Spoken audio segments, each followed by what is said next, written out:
Welcome back to another episode of the Twin Elements podcast, proudly presented by Venture Hunting and Outdoors. If you're like us and passionate about hunting, spearfishing, and many other outdoor-related pursuits, with an eagerness to fast-track your learning, then this podcast is perfect for you.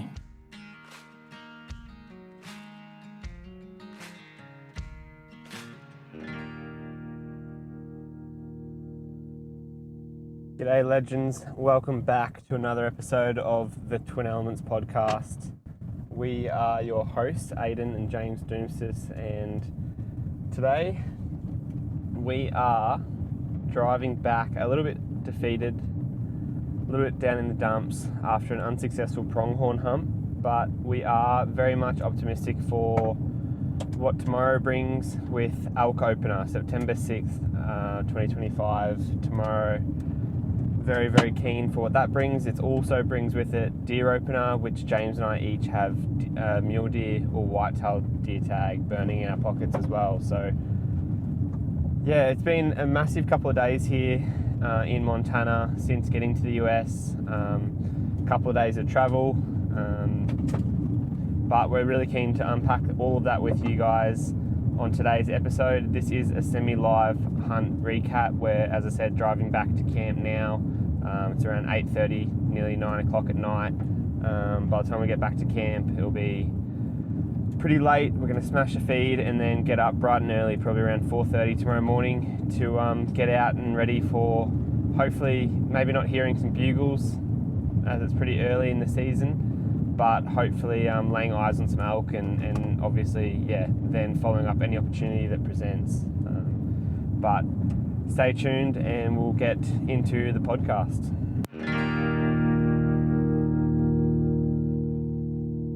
Option Archery makes specialist hunting gear. I'll never not be able to use Equivalizer again. They're truly one of my favourite bits of kit. It combines a stabilizer and equivalizer to increase the functionality of my hunting strategy. It enables me to put my bow on my shoulders, which enables me to glass more when I'm out in the field. Shop both Equivalizers and their option sight range today by heading to the website. Well, after a couple of day journey, we ended up landing in Bozeman, where we spent a night with our good friends, got all our gear ready, went to the outdoorsman shop, got all the gear that we needed for the next sort of month of hunting. We were feeling pretty good considering all the travel and everything that we've had, but we ended up driving a couple of hours to where we were going to be setting up base camp, where we were going to be targeting all the three species that we had tags for. And as Ayden mentioned in the intro, we couldn't hunt, all we could hunt was antelope. We couldn't hunt elk and deer until the 6th. And so we arrived in camp on the 3rd of September, set everything up, and had a couple of hours where we could set out and go and actually try and, we didn't want to take the bow, we just wanted to go and see what was around, and had a pretty magical afternoon the first day where we essentially saw all the animals we were targeting. We saw some antelope, we got up on a ridge, and there was a group of maybe 6 or so does and a really handy buck below us, and we ended up having a couple of elk come out, which like in this neck of the woods is extremely rare. Very, very, very low densities, but yeah, they're here if you know what it looks. So that was a bit of a lucky hidden gem that we found pretty early. Had a bull come out and was like rubbing his antler on a fence post, which was like, because they use timber fence posts here in the US a lot of the time, just from like sticks and stuff off the ground, which was pretty unique to see, and I understand why the farmers over here complain about elk trashing their fences, considering they're using their fence posts as rubbing posts. And then also saw some whitetail and some muleys. So that first afternoon was pretty magical, really, and sort of set the scene that hopefully there was going to be plenty of critters about, and if we just put in the time and effort, we get plenty of opportunities to fill these tags. And like I know for me personally, seeing that bull elk, he actually ripped a bugle, which was pretty cool. He was a young 6x6 with a few cows. Really just gave us, because it wasn't on my radar. As far as we were concerned, I was there more looking, I think, for for the antelope over the next couple of days. So we obviously had the 5th and the 4th to do a bit of antelope hunting before the elk rut sort of came full into swing. And seeing that bull kind of went, oh geez, like, you know, opening day isn't that far away. Whilst we're chasing these antelope around, we can start actually doing a bit of patterning as well, and trying to, you know, work out where the elk are going to be for in a couple of days' time. And seeing this bull was pretty cool, hearing him bugle, because especially when you guys see the footage, you're going to realise just how open some of this country is that we're hunting. Like, what we've learnt over the last 2 days is that antelope hunting is extremely open. There's like no trees out here. They literally park up in the middle of nowhere in the sun, very happy to do so. We'll basically forgo any shade to just be in the open where they can see predators coming from a mile away. And in our case, we've learnt that pretty quickly. The last 2 days have been wild in the sense of seeing plenty of antelope, had plenty of stalks, which we'll come to here, but the one biggest takeaway for me is just how phenomenal their eyesight is. Truly exceptional. They can see you when you don't even think you've like crested the ridge to see them. And honestly, this is from like 500 meters away. You'll come up over a ridge, be glassing pretty diligently, making sure you're not skylined, see a buck, sit down as if to like glass him and assess how good he is, and he'll see you on that ridge from like nearly a kilometre away. It's really, really impressive, and I guess for them, like hearing factors about how fast they are, how good their eyesight is, and all that type of stuff. It's a species where, for me coming into this trip, I think it was probably the 3rd tag that I wanted to fill, whereas now it's like quickly rising up there. Maybe that's just because it's got a bit of bias because we're only allowed to hunt them at the moment, but the antelope hunting bug has really bitten me hard, and they're proving to be a little bit of a nemesis with me here, as we've been able to get close. We've had a few busted stalks in the last 2 days, but there've been also some stalks where like you basically commit to a decision, take 3 steps or 3 meters in the stalk, and it's over before it's even truly begun. So they really are a switched on animal, and I've really enjoyed hunting them the last couple of days. Yeah, I think that for me, their vision exceeded my expectations. Like you hear that, oh yeah, they can see a mile away, and it's just like, yeah, well and truly. Like, and I think the thing too is like what Ayden was saying, they park up in these open landscapes where there's no vertical cover or anything. So like, even if you've only got topography to like hide yourself. So if you're standing in the open, even at a mile away, like they'll pick you out and be like, what is that weird shape? And they might like just look at your direction, but they'll also sort of keep tabs on you and stuff like that. Whereas like, yeah, if you're using lay of land and just popping over and stuff, but even like a lot of the time we're belly crawling, getting covered in prickles and thorns over the tops of these ridges, not to skyline ourselves and then set up. And, you know, we've been videoing really I've been videoing really from quite far back, generally like a ridge 200 or 300 meters away with the big lens, just because you want to sort of limit how much movement you've got in on the hunt, because they are so tuned in, I guess. And like the 2 tactics we've really sort of developed and honed, and it's sort of like we've had to learn on the fly. Like we didn't really speak to that many people or do that much research about antelope beforehand. They were a bit of a subspecies or a side species that we're hunting. Like what Ayden said, like had tags were sort of bottom of the list, but they've quickly risen up with how fun they are to hunt and just how many opportunities you get. Like it's something that it'd actually be really fun to like take your kids or your family on, and like, you know, because they're out all day, like in the open. So it's like you don't have to do these like super early mornings or super late nights. It's like, you know, you can park up on a ridge somewhere with a spotting scope and have like smoko with your family and kids and stuff, and then go, oh, there's an antelope, and they can watch from ages back, and, you know, mum or dad can go and have a stalk and then come back. And so, yeah, it's been like really fun because there's so many opportunities, and they're so mobile. So it's not like you're just sitting in a blind or something, you're like constantly moving. I think the first day we did like 26 or 28 Ks, just trying to run these things down. But yeah, they're a really, really, really fun animal to hunt. So I think we'll jump into some of the more memorable stalks. And as I said earlier, we've honestly had plenty, but I've probably got 3 or 4 that come to mind as the most impactful for me. The first one actually is it's a bit of a bummer because I think it was working really, really well, except for a few little details where you'll come to hear in a second. But it was our first morning of actual hunting, had the bow with us, and we'd laid eyes on that buck that we're assuming had the roughly 6 does with him from the night before when we did a bit of scouting. Went back to that location and were able to sort of very slowly pick that country apart, and we got up on a bit of a higher ridge, the probably most prominent ridge in the area. We're glassing, had seen plenty of deer that morning, and basically picked out, I think it was 3 does, and we were like, oh geez, that buck should be here, it's pretty much the same gully, but maybe he's moved off. And we ended up just getting a bit closer, crept around the ridge to get out of view, and then dropped in on them from basically above. And when we got there, we realised that there was now like 8 does and the 1 buck. So he'd had a few of them stashed further up that gully that we couldn't see, or that draw, as our friends here in the US like to say.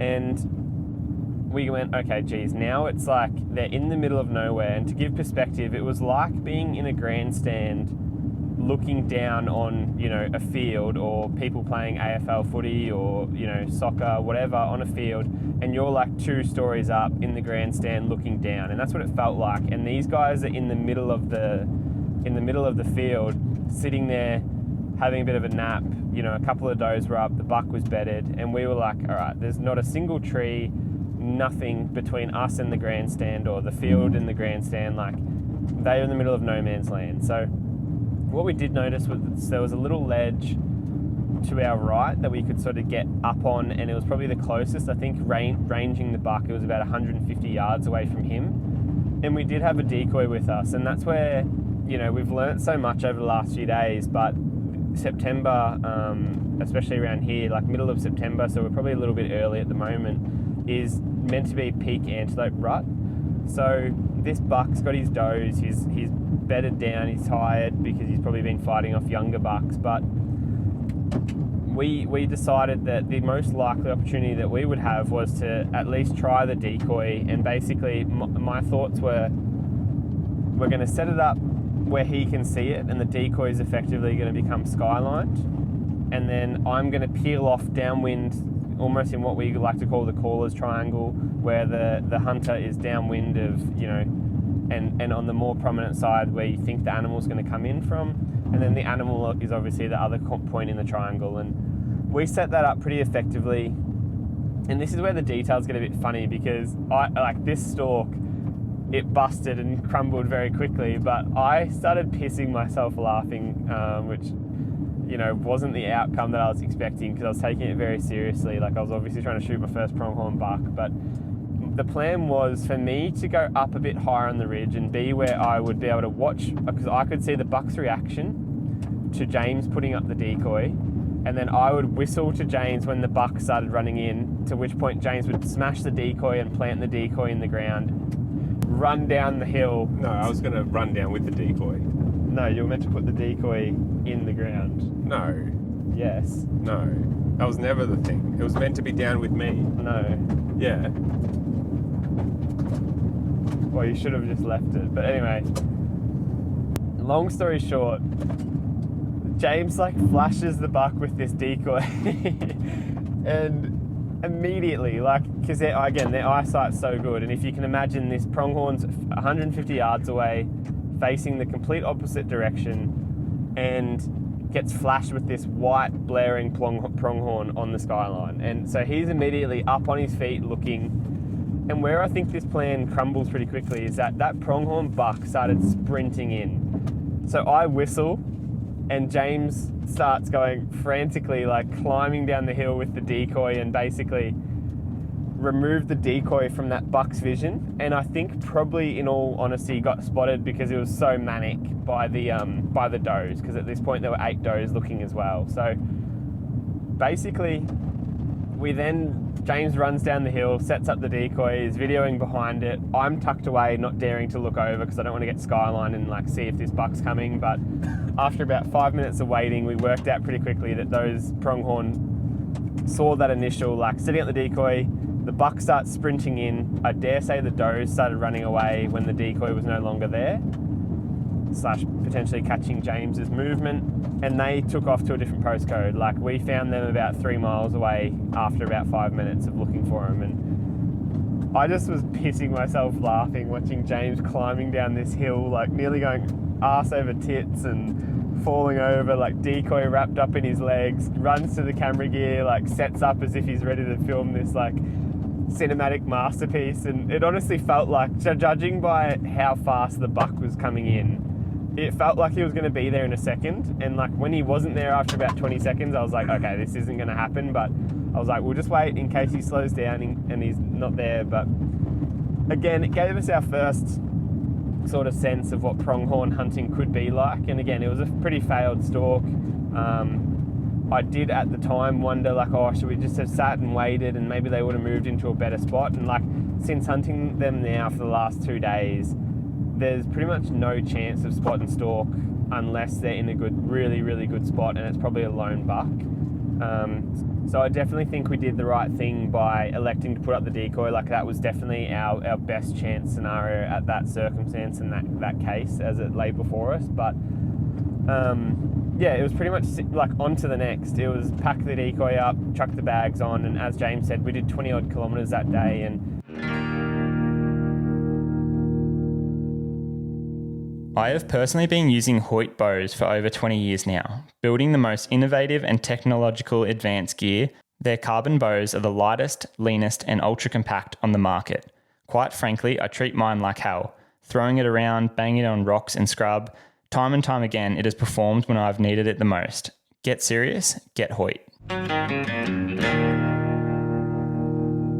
So my rendition of that scenario that I would like to just add was when I flashed that buck, he, like Ayden said, he immediately looked at me, or looked at the decoy, and so I'd belly crawled up there till I could just see his head over the skyline, and then like flashed, so pulled the buck from being on the ground up, right? And he instantly got up and started sprinting towards me. And so I'm like frantically like trying to belly crawl backwards now, holding this decoy. And it would have looked absolutely spastic, flapping in the wind up there. And anyway, so that's where I think the does probably inevitably saw me and the decoy like flapping around up there on the skyline. And then I've run down with the decoy and chucked it in the ground, and then I was gonna like film next to it and stuff. But it definitely was a pretty cool hunt, and like I just couldn't believe the reaction of this buck. Like, it was instant anger, just like sprinting up the hill. And yeah, to get a response like that, I mean, it was just very, very awesome, and pretty cool to see an animal in a decoy. Like, it's just so fun hunting these things. yeah, it certainly gave us something to work with, and that took us into, like, I guess our next stalk was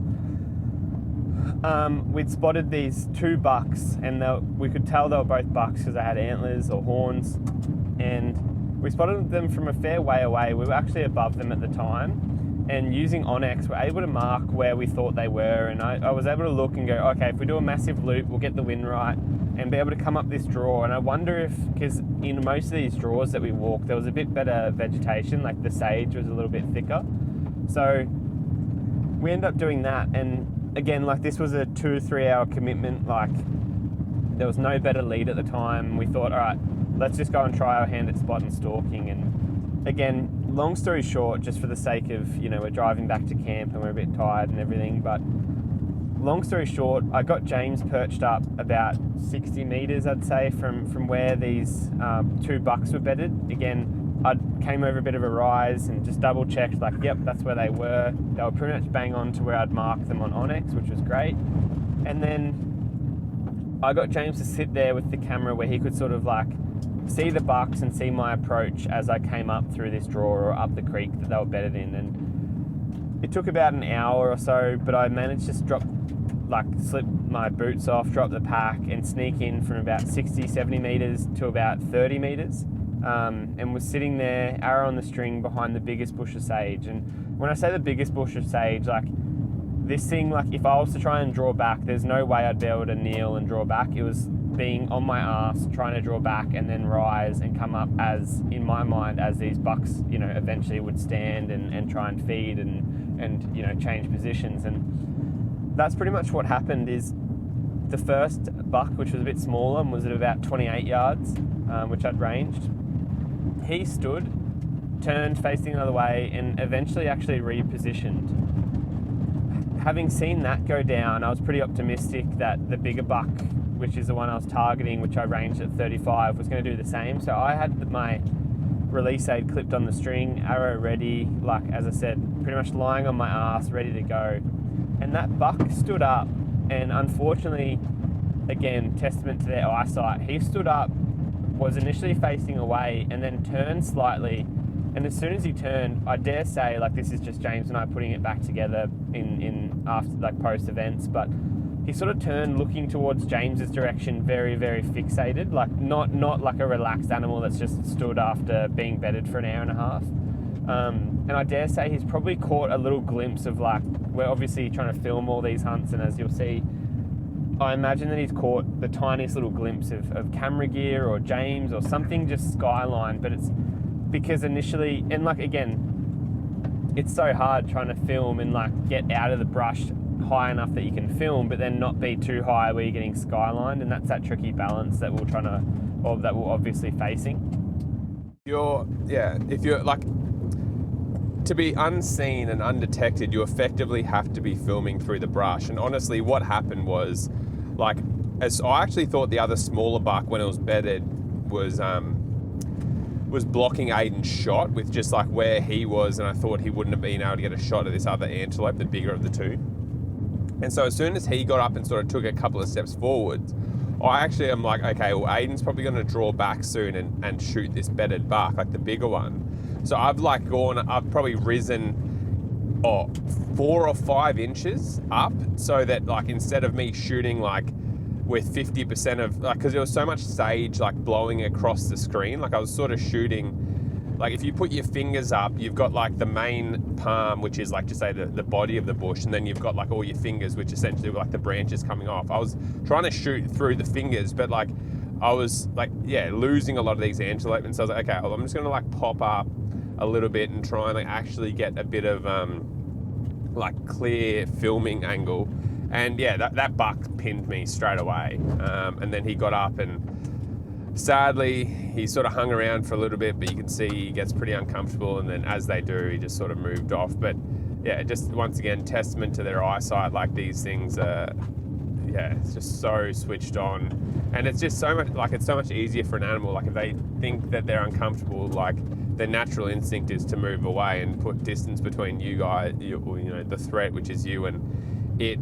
And so, just another close encounter, but not one that sort of ended as we'd like.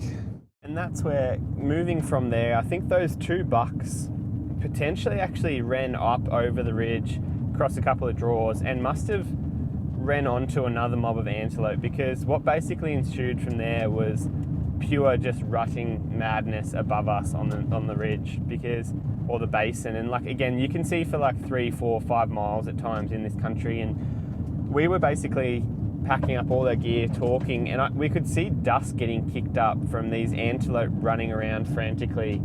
And I think what we were trying to emulate with the decoy is just a buck being within that dominant buck's range with does, and that's what we've sort of learnt over the last day or two, is that if you see a dominant buck with does and you can get within his vicinity and flash that decoy, if he hasn't been, spooked previously or educated, he's coming in. And like, these 2 younger bucks running over there to the mob for safety were basically a bit of a rev up, where he just went, nah, this isn't happening, and then chased them out of his jurisdiction. And what was really cool to watch was like the way that he chased the younger buck of the 2 that we'd just scared, and that younger buck just hightailed it and ran off. But the bigger buck, which is the one that I was trying to shoot when he was bedded and we got to 30 meters of, he sort of stuck around and was like, no, you know what, I'm actually going to test my, level of stature here, and we're going to strut and rut. And these 2 bucks almost went into like what I would call a trance, in the sense of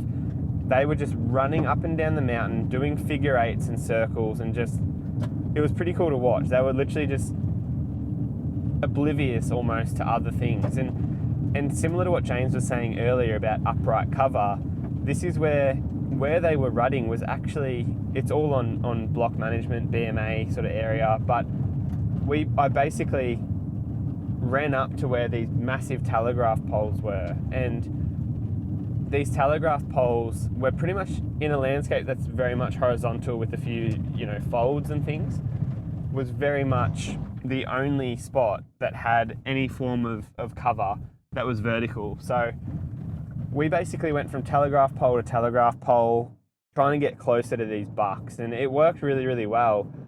And this is where, again, it becomes, this antelope hunting is like super serious, but then almost a bit comedic as well, because I sat James up on a telegraph pole behind me. I snuck up to the next one, which is an area that they'd gone through maybe twice, 3 times. And I sat there for probably what would have been about an hour for nothing to come through. And I thought, all right, and we were watching these bucks running, further away on the ridges. And we're like, all right, they're done their dash here. They're not coming back. The second I left that telegraph pole, because there were bucks running behind James, and I started trying to close the gap to James to talk about a new plan and like, oh, maybe we should go look at moving to a different point of the ridge or whatever. I glanced back over my shoulder and these bucks are coming back towards me in this zombie-like daze that they do, chasing one another. And I just had no other option than chuck an arrow on and literally lay flat on my side and like hope that these bucks pass within range. And pass within range they did. They literally come into like 25 meters. Like it probably looked like they were near on top of me. And each one would sort of like glance up and go, that's a weird shape on the prairie, on this open country that's basically treeless. But they were so like rutted up that they didn't really care. And there was no way I could get to full draw or get up to take a shot or anything. I was hoping that they'd just go over a rise and then I'd be able to draw. And unfortunately they ended up just like rutting away and moving off before I could get an opportunity. But it was pretty cool to watch. And again, like we had 3 totally separate opportunities that day, like really good opportunities, like bucks, one coming into the decoy, one where we stalked in on, and then this last one where they sort of rutted up and walked onto us within bow range, but we're never able to get a shot away. Never actually really felt that close to getting a pronghorn because, I hadn't been able to come to full draw, and that was my main concern the whole time. It was all good getting close to these animals, but even with that bedded, pronghorn that stood and I think caught a glimpse of James, I never felt like I was even close to shooting him just because there was no option for me to draw back behind that sage unless he was facing dead on or bedded down again and didn't move off. So it was certainly proving to be pretty challenging, but super, super fun. And as James said, like we did close to 30 kilometers that day, just chasing opportunities, chasing pronghorn. And the cool thing was that we were still seeing, the odd deer and stuff in the background that we were obviously marking on Onyx, trying to work out hunt plans for the coming days. Numa Outdoors is our camouflage clothing of choice. The team has formulated a durable, breathable, quiet and comfortable camouflage lineup, suitable for all terrains, season and pursuits, with a great pattern to keep you concealed. You may have recently seen us running the Renegade lineup in our recent adventures up north. We're pleased to announce that Numa products are available in Australia, so head to Venture Hunting Outdoors website to check them out for yourself. I think my favourite sentence thus far of the trip was when Ayden was like kneeling down up on those ridges and those 2 zombie bucks are in their trance, like just, tracking each other and rutting and stuff. And Ayden's like, with how strong the wind was blowing, if one of them had pissed, it probably would have hit me. With how close they'd gotten, like gone past him, because they were doing like they'd run and then they'd dig this hole and then they'd piss in the hole. And then, when Ayden said that, I just pissed myself laughing. And anyway, it was true though. Like, it was, yeah. Like, yeah, it was that windy, and again, maybe because there's no trees or you couldn't really hide behind the mountain and get out of the, in the low points and stuff because it's so open, these big bowls, but it was so windy. Like, it would have been really good to hunt mule deer, but obviously these antelope weren't too phased. But the next day, we had another really, really cool hunt. And it was actually a lot slower day, in all honesty. We went from seeing pronghorn sort of not necessarily everywhere. Like, again, we'd see them a couple of kilometres away, walk to them, get to them. But I think our pressure on them had obviously dispersed them a little bit. And it wasn't necessarily the bucks. We could still see the odd lone buck, but the does had definitely moved. And that was something that we were mindful of now moving forward, is that, you know, obviously everything you do over here in America, once it's hunting season, the animals know they're being hunted. They're, you know, their, I guess, cyclic and habits change. So we did see a few pronghorn bucks, and that gets us into the next stalk. So it was actually quite on in the afternoon, and this stalk in general, we'd seen a lone pronghorn, and that sort of, without decoying, was proving to be our most, you know, likely source of getting a pronghorn on the deck. So we did this massive death march to get to him. We're trying to use Onyx to work out where he was. There was a bit of confusion because between you and that animal, there's like 100 different draws, and you can't actually see them until you get there. And there's a lot of trying to range the animal, but then, you know, your rangefinder potentially not ranging over 3 miles away and all these types of things. Or anyway, long story short, we were able to relocate this buck as we were coming up a draw. And I think James actually, probably very much discomfort-wise, knelt on a prickly pear because we saw this buck, and I just said, drop down, like get down so we're out of eyesight. And James so happened to just be sitting on a prickly pear, or a little cactus for those of you that aren't familiar, and basically got all these spikes driven straight into his knee, and he's sitting there grimacing in pain and trying to pick these things out and get the, you know, cactus off. And I'm sitting there going, hurry up, we need to like drop down and cover and get into this next draw and get in front of him because they move so quick. And fortunately, the buck sort of must have had sleeping on his mind. He must have been rutting that morning or that day, because he sort of got into this draw and then slowed right down. And again, we've got all this stuff captured really, really well on footage. Like, we've got so much amazing footage that we're really keen to share with you guys in such a short period of time. But basically, this buck goes down and beds down, and I come over the top of a rise and range him, and it's 70 yards away, and there's just no way that I can get closer. So I drop off the flats, go back down into the draw, re-find him, and I go, shit, okay, a bit closer now, but again, there's no way I'm going to get into where he is without, you know, getting spotted. So my next likely outcome was to actually, as I discussed with James, was drop out of sight, do a massive loop around, and come in above him on the bank and almost shoot him like you see people do with these mule deer videos in the Brake country, where they pop over a rise or a ridge and they shoot vertically down on an animal that's bedded in like a little bed under a bluff or under a creek or a draw, as these guys call it. So that ended up being our option, and I left James to sit there at probably like 70 yards or so and video, and I snuck in and did a big detour to try and get in on this buck. And it was like, I'm sitting there watching this buck, and after removing all the cactus from my knee, because it was pretty difficult in the sense of like, you've got so many spikes in your knee, but then you've actually got the bush, like the actual seeds almost out as well, and then they've obviously got spikes on them too. So it's like, I think I ended up getting one of your broadheads or something and like flicking these things off, and then still had like 50 spikes in my knee. So I still couldn't kneel, but at least I wasn't carrying like 4 or 5 of these cactus around with me in my knee. And anyway, we've gone and stalked this buck, and Ayden's, you know, propped me up as we've done a few times now, and he's moving in to go and stalk this buck. And I remember him just like walking around, and I thought, like, it was coming down low initially, and I was like, no, we're like trying to hand signal. And that's one of the big things that we've, like, you're trying to convey, like normally our hand signals work really well, where it's broken down a lot these past few days, because you're trying to say stuff that's like outside, you're trying to convey so much in a message, just because there's so many little features. And anyway, Ayden ended up coming around on top of this buck, and I'm like, this is going to be perfect. I thought it was a bit further than what it was, and the buck's actually stood up, and he's started like feeding out of range, and I'm filming Ayden, and I can see he's like drawn back, And like as Ayden's, like I'm moving around, I'm on sort of like the edge of this bank, and the bank is like, as he's at full draw, and I'm like, this antelope's moving from my left to my right, so I'm moving to my left, trying to like keep it in frame. And I've pretty much fallen off the bank, which is like pretty disappointing because the footage up to that stage was like perfect. And anyway, just as I sort of regain composure, Ayden shoots, and this thing like turned itself inside out. Like they talk about whitetail, they talk about axis or chital deer jumping the string. Like, yeah, this thing like almost did a backflip. No, not quite, but it dropped and turned so much on the shot. Like it dropped, maybe at least 8 inches and turned. Anyway, Ayden's arrow just went straight over its back, and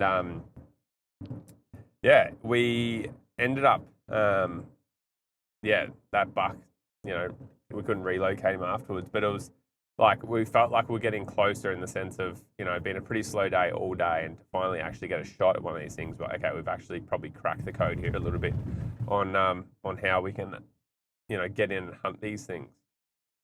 Yeah, it was as hard as it was super rewarding. Again, it was one of those moments that I don't know why I'm indicating coming into camp, but I'll do it anyway. Anyhow, it was super, super rewarding being able to like piece it together and have that buck. And the outcome wasn't what we wanted, but to get to, I think I ranged him afterwards, like it was a guest range, but I think he was at 25 meters, and I ended up shooting about 5 inches over his back, and I just watched like that arrow perfectly. Like even in the footage, you go, okay, where would you want to hit him? And when you like watch the footage back, that buck is basically nowhere to be seen. Like even in the space of 25 yards or whatever, where that arrow's about to strike this buck, he just has the ability to drop and turn, which I found really interesting. Like it reminded me a lot of chital deer. So yeah, massive lesson learnt there. Very, very much close. And again, to do all this in like a very short time frame of 2 days, like it gave us a lot of confidence. Obviously knowing now that tomorrow, as we're back in camp now, it's bloody nearly 9:15 at night. Tomorrow morning, deer and elk opener starts, which we're pretty excited for, again, because it just gives us so much potential. Like we've seen some nice whitetail, we've seen some nice mule deer, we've seen elk, we've seen all of these animals, and we've had to sort of just put pins in as to where they are and hope that come season opener, we can get on them. But we have been seeing a few elk. We do have a spot that we're going to go tomorrow, which we've actually been hiding away from, which we're going to go to, and it basically is on the other side of this basin that we're hunting. And we're going to go and try and, turn up a big bull, because I think from, what we've heard and seen and talked to people and what we've seen ourselves, I think antelope are going to be, something that we see quite often. Our pressure might be something that changes that a little bit. We've seen plenty of mule deer, just not, many bucks. But I think the mule deer and antelope, if we put time into them, we should be able to find pretty reliably. But the elk are very much going to be, a limited resource that if we can get one early, that's sort of our game plan anyway. But whether we find one or not, that's good enough to shoot is going to be different kettle of fish. But it's been an amazing couple of days. We are pretty tired. Again, I don't think necessarily jet lag, but it's just massive days. Like this morning, we're up at 4:30, and it's now 9:00 that we're getting back to camp. So by the time we eat, repack gear, do all this stuff, chuck our Atlas Wild, all the stuff like that in the packs, get our meals ready.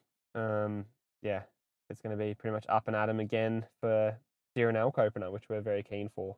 Yeah, it's been massive days, and I think I don't see that slowing up anytime soon. And I think that's where the preparation and just looking after yourself, making sure we're drinking plenty of water, making sure we're eating really good food, critically important, because even in 2 days, still feeling pretty fresh. But I think if we continue at the current rate, where we're probably only getting 6 hours of sleep, and doing 20,000 steps, say close to 20 Ks most days. Today was a little bit less than yesterday, but if we keep doing these massive days, it's going to pretty quickly get to us, I guess. So we're just going to make sure we look after ourselves so we can hunt as hard as we want and, you know, keep putting ourselves in these good situations. But I'm definitely very keen. I'm, as most people know, a bit of an elk nut. Definitely love hunting them. So very keen tomorrow to go and have a look at this little honey hole, and hopefully we can find a few bulls and maybe get Ayden in on one. Yeah, it's been, for me, it would be a bit of, I don't know, Ayden followed me around for 20 odd days, so I'm very excited to follow him around with the camera now, and hopefully we can get a bull on the ground for him in the next couple of days or week or so. And yeah, then move on to the deer and antelope. Hopefully I can find an elk as well, but yeah, very, very excited for elk opener, and just having our options available where if we do see a good elk or a good muley or antelope or whatever, like this area has all of them, and so to be able to chase whatever we see is going to be fun. Can't wait for that, and yeah, we'll catch you guys soon on a future episode of the Twin Elements podcast. So no FAQs today. Instead, you've had to put up with me with a sniffly nose. I've had a bit of a cold, I think, coming from the airports and all the travel and stuff. So apologies on that front. If you're thinking, why does Ayden sound extra nasally and sniffly? Been pretty annoying the last few days, especially trying to film and do pieces to the camera and talk. James is like, can you blow your nose? And it's like, I'm running out of tissues. And anyhow, but yeah, thanks very much, guys. We'll see you on the next episode. Hope you guys love this episode with the semi-live sort of recounts. We're going to try and do more of these here in deer, antelope, and elk camp over the coming weeks, and just keep you guys in the loop as things are happening live here on the mountain. So thank you very much, and hopefully next time we chat to you guys, we've either punched a tag or had more close encounters like we've just had. So see you next week. Thanks, guys. Bye.